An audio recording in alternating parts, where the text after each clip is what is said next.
Hi guys, another day, another sewing vlog. So for today's video is ito naman yung ita-transform natin. Nabili ko lang tong ukay na to for only 15 pesos.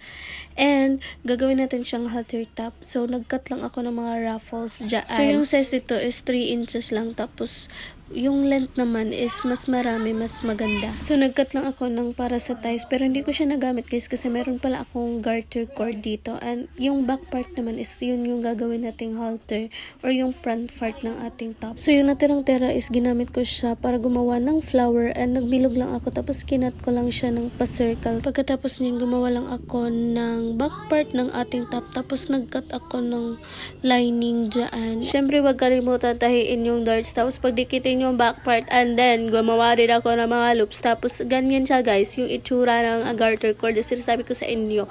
Tapos attach lang natin yung ruffles and then yung kanyang flower. Ganyan ate.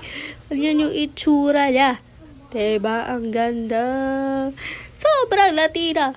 Serious. Ganyan lang siya guys. So thank you for watching everyone. Goodbye. Mwah.